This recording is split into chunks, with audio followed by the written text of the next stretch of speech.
Hello everyone, कैसे हो आप सब। एक बार पुनः स्वागत है आप सभी का हमारे अपने YouTube channel A to Z biology classes पर। उम्मीद करता हूं दोस्तों आप सभी मस्त होंगे, बेहतर होंगे, आप सभी की पढ़ाई अच्छे से चल रही होगी।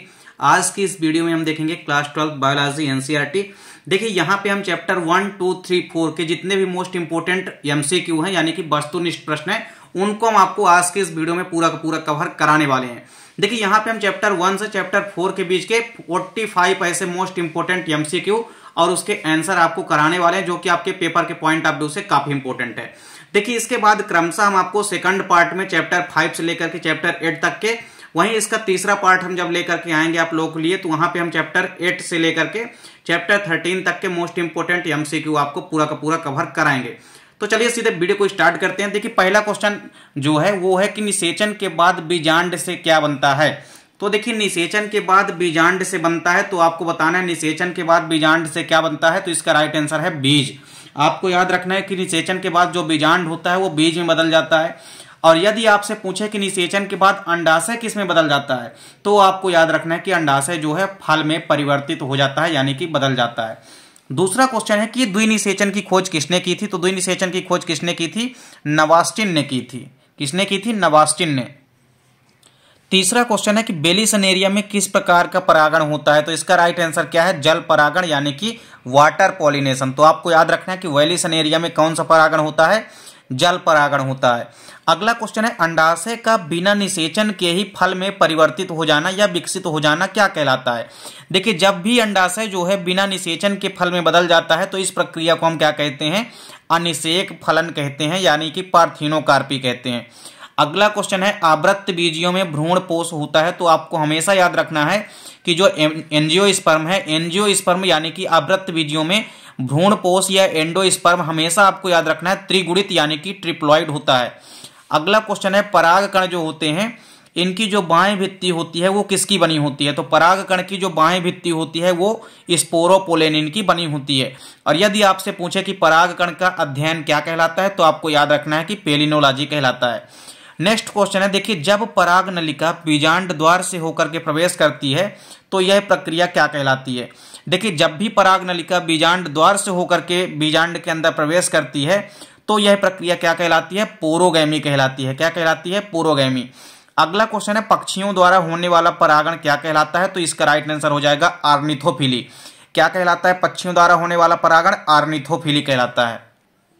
अगला क्वेश्चन है सेव किस प्रकार का फल है। तो आपको याद रखना है यह एक असत्य फल है, इसको हम कोट फल भी कहते हैं। तो सेव एक प्रकार का कोट फल है, यानी कि असत्य फल होता है। अगला क्वेश्चन है कि कीटों के द्वारा होने वाला परागण क्या कहलाता है। तो आपको याद रखना है एंटोमोफिली कहलाता है। क्या कहलाता है? एंटोमोफिली कहलाता है। अगला क्वेश्चन है एक बीज से एक से अधिक भ्रूण बनने की जो प्रक्रिया है वह क्या कहलाती है। तो देखिए जब भी एक बीज से एक से अधिक भ्रूण बनते हैं तो इस प्रक्रिया को हम बहुभ्रूणता कहते हैं, यानी पॉली एम्ब्रियोनी कहते हैं। अगला क्वेश्चन है सर्टोली कोशिकाएं पाई जाती है। तो आपको याद रखना है सर्टोली कोशिकाएं वृषण यानी कि टेस्टिस के अंदर पाई जाती हैं। अगला क्वेश्चन है शुक्राणुओं का परिपक्वन कहाँ होता है। तो आपको याद रखना है शुक्राणुओं का परिपक्वन एपिडिडायमिस में होता है, या आप हिंदी में अधिवृषण भी लिख सकते हैं। तो शुक्राणुओं का परिपक्वन कहाँ होता है? एपिडिडायमिस यानी कि अधिवृषण में होता है। नेक्स्ट क्वेश्चन है सोमनीफेरस नलिकाएं कहाँ पाई जाती है। तो ये भी वृषण के अंदर पाई जाती है, और इन्हीं सोमनीफेरस नलिकाओं के अंदर ही शुक्राणुओं का निर्माण होता है। इसके अलावा यदि आपसे एक ऐसा क्वेश्चन पूछे कि लीडिंग कोशिकाएं कहाँ पाई जाती है, तो भी आपको याद रखना है कि वो भी वृषण के अंदर ही पाई जाती है। नेक्स्ट क्वेश्चन है मनुष्य में जो 28वें दिन का अंडाशय चक्र होता है, यानी जो मेंस्ट्रुअल साइकिल होता है किसी भी फीमेल के अंदर, उसमें अंडोत्सर्ग होता है किस दिन। तो आपको बताना है कि जो अंडोत्सर्ग होता है यानी जो ओवुलेशन होता है वो 14वें दिन होता है, यानी कि 14वें दिन होता है। अगला क्वेश्चन है कि मानव में जो भ्रूणीय झिल्लियों की संख्या होती है वो कितनी होती है। तो देखिए मानव में 4 प्रकार की भ्रूणीय झिल्लियां पाई जाती है, जिनमें से पहली है एमनियन, दूसरी कैरियन, तीसरी योग सैक और चौथा है एलेंटाइस। तो मानव में 4 प्रकार की भ्रूणीय झिल्लियां होती है।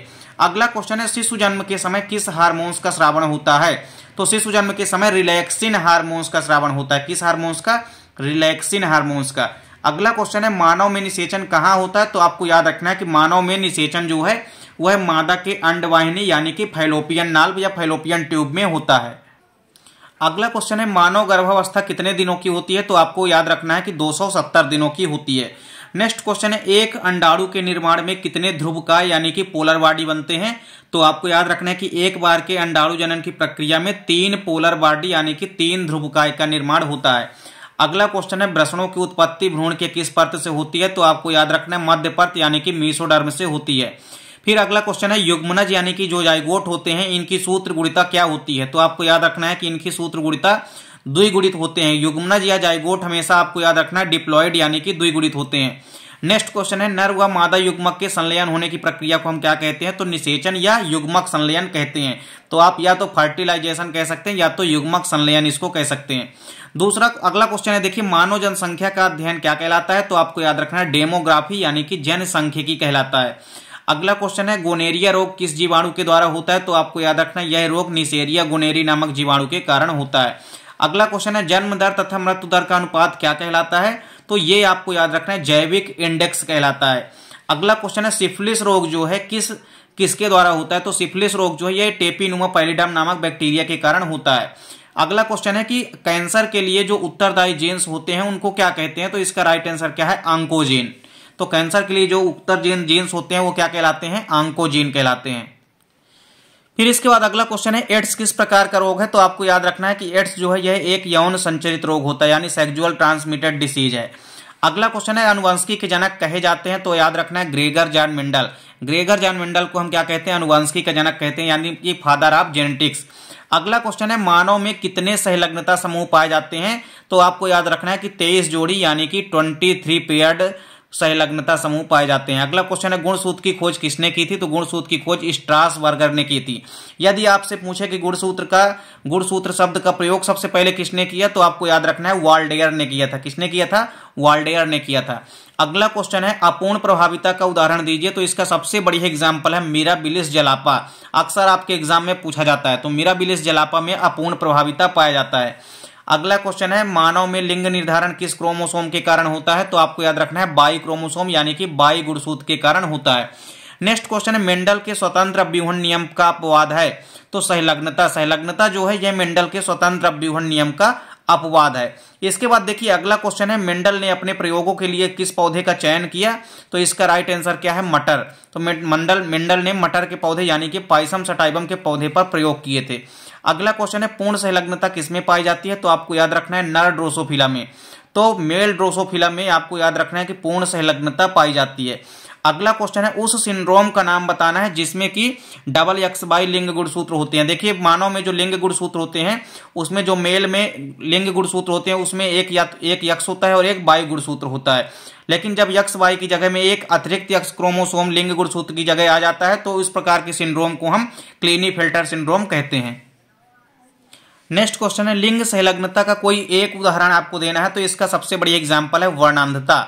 इसके अलावा हीमोफीलिया भी बहुत बड़ी एग्जाम्पल है लिंग सहलग्नता का। नेक्स्ट क्वेश्चन है, ब्लीडर्स रोग का दूसरा नाम क्या है? तो देखिए इसका राइट आंसर है हीमोफीलिया। हीमोफीलिया को ही हम ब्लीडर्स रोग कहते हैं। अगला क्वेश्चन है, जब एक जीन 2 या 2 से अधिक लक्षणों को निर्धारित करती है तो उसे हम क्या कहते हैं? देखिए जब एक ही जीन कई सारे लक्षणों का निर्धारण करते हैं तो इसे हम क्या कहते हैं? बहुप्रभाविता कहते हैं। नेक्स्ट क्वेश्चन है, एक संकर क्रॉस यानी मोनोहाइब्रिड क्रॉस का जीनोटाइप अनुपात क्या होता है? यानी जीनोटिपिक रेशियो क्या होता है? तो आपको याद रखना है 1:2:1 होता है। अगला क्वेश्चन है कि पराग कण की जो बाएं भित्ति होती है वह क्या कहलाती है? तो पराग कण की बाएं भित्ति एक्जाइन कहलाती है यानी कि बाह्य चोल कहलाती है। इसके बाद देखिए अगला क्वेश्चन है, पराग कोष का वर्तिकाग्र से पहले परिपक्व होना क्या कहलाता है? तो इसका राइट आंसर है पुपूर्वता। देखिए जब भी पराग कोष का विकास वर्तिकाग्र से पहले होता है तो इस प्रक्रिया को हम पुपूर्वता कहते हैं। लेकिन यदि वर्तिकाग्र का विकास पराग कोष से पहले हो जाता है तो इसे हम स्त्री पूर्वता कहते हैं। अगला क्वेश्चन है, एक सामान्य भ्रूण कोष के अंदर केंद्रकों व कोशिकाओं की संख्या होती है। देखिए एक जो नॉर्मल सा भ्रूण कोष है इसके अंदर केंद्रकों व कोशिकाओं की संख्या कितनी होती है? तो आपको याद रखना कि एक परिपक्व भ्रूण कोष के अंदर 8 केंद्रक और 7 कोशिकाएं होती है। उम्मीद करते हैं दोस्तों वीडियो पसंद आया होगा। दोस्तों वीडियो अच्छी लगे तो लाइक और कमेंट जरूर कीजिए। साथ ही साथ दोस्तों के बीच ज्यादा से ज्यादा वीडियो को शेयर कीजिए। चैनल पे यदि नए हैं तो चैनल को सब्सक्राइब अवश्य कर लें और बेल आइकन प्रेस कर लें ताकि वीडियो की नोटिफिकेशन सबसे पहले आप तक पहुंचे। मिलते हैं नेक्स्ट वीडियो में, तब तक के लिए जय हिंद, वंदे मातरम।